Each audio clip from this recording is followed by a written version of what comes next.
To create an L cut and J cut in DaVinci Resolve, the first thing we want to do is to turn off linked selection. In DaVinci Resolve, linked selection is by default turned on. And when it's turned on, what you will notice is that your video track and audio track are going to move at the same time. And this may not be ideal depending on the kind of cut that you're trying to make. So now when we turn it off, what happens is now you have the ability to move your video track and audio track independently. And this is especially helpful when we're trying to make an L cut and J cut. Now with linked selection turned off, depending on the video you have, there are so many different ways to create a J cut or an L cut. Now to create a J cut, for example, you can simply bring or trim parts of your second video, select both track, and then snap it into the previous video.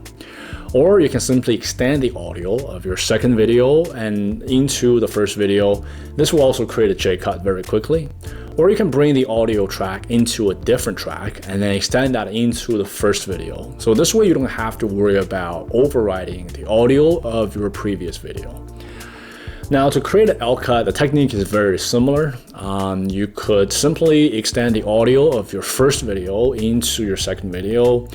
Or you can click in the middle of the video clips and then bring them over to the left. Or you can simply bring the audio track of your first video to a different track and extend it over to the second video without having to worry about overwriting. The idea is that with linked selection turned off, there are so many different ways to go about creating the cut. Although I prefer leaving linked selection turned off, you could at some point turn it back on if you prefer the convenience that comes with linked selection. For example, here, if we turn it back on, now we can move the audio track and the video track at the same time.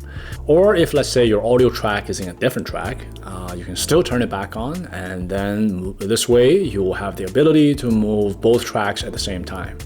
Now, the reason I mention this is because with linked selection turned off, it's easy sometimes for this to happen. Let's say you move your video track independently. You will notice now that your audio track is not in sync with your video track anymore. This is indicated by the time that you see in red rectangle that showed up in both your video track and audio track. So now to correct this, all you need to do is to make sure that you move your audio track over to the left until that you no longer see that time. And that's an indication that now the gap has closed and your video track and your audio track are now back in sync.